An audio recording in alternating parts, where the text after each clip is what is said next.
But it's a true thing I'm telling you. Because it's the stand of guilt. We understand incorrectly.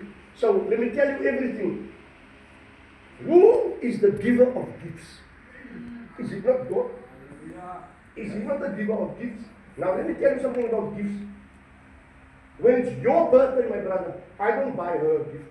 I buy you a gift.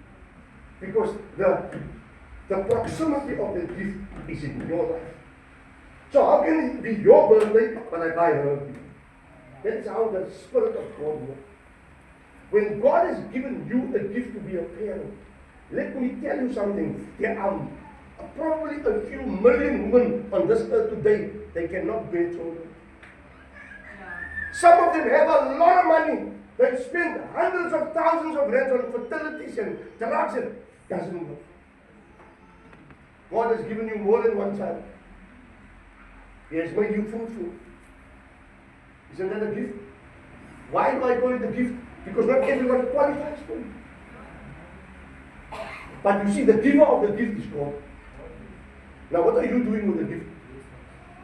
You're supposed to steer that gift towards God. Because God gave you that gift. But some of us, we don't do that. When the child becomes 13, 14, you still treating the child like a 5-year-old. You speak to them like 5-year-olds. They are 15 and 16. You speak to them like 2-year-olds and 5-year-olds. You say, don't worry. The problem began when the child was 13. Now the child is 17. You're sitting with the same problem. Because you didn't rebuke the child. You didn't constantly rebuke the child. You didn't put measures in place that whatever they did, there was a consequence for it. Now they do what they want to. Pampers. Pampers. Jou kind sê kat jy eet die pampers. Hy's 'n baby, hy dra pampers. Groot baby.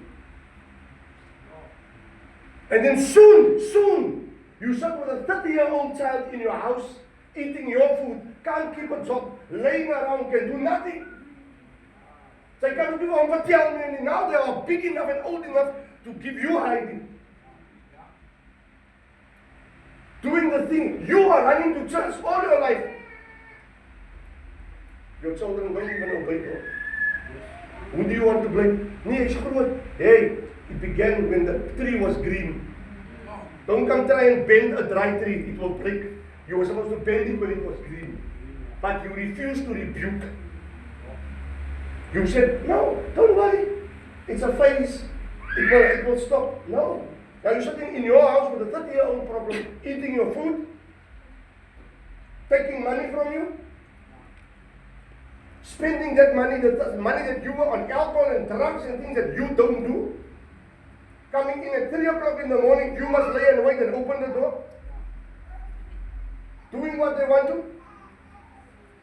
Bringing friends and girlfriends and boyfriends and doing their own thing in your house, but you are in church. What have you done with the gift that God gave you? You did nothing. You did nothing. And it doesn't have to be your own child. I speak about personal things because I go through this. Because I treat everyone's child as my own. You think my children, I love my kids differently. That's a fact. Let me tell you something. The day someone stands here and they tell you they love your children the same as they love their own, is the biggest lie on earth. When we have spiritual children in the church, the connection we have as fathers and mothers to the child is a different connection from our biological children. But it's a different love as well. It's not a love that we can say, that's my daughter, that's my biological. We have a different connection. But they get the same rebuke that the other kids get. There's nothing different about the rebuke. The love may be different, but the rebuke is the same. And it goes beyond kids. It goes to your spouse. And I want husbands to listen very carefully. Because we want to abuse the word. Ek is die hoof van die huis. Let me tell you something. You are the head of the house when you obey the law. Yes. I don't care if you don't like my preaching. I really don't care. And I say that with love in my heart. You think that God will honor you as the head of your house when you lead your children into drugs and you want to pull your spouse away from church, away from the Lord? That marriage will not last, I'm telling you that. Then you know what, I get sad, and you people know I speak about this all the time. And the man will tell the wife, Sy's 'n suster in die kerk, sy kan nie maar my skryf nie. Die Bybel sê, as jy dink met jy wat die Bybel is.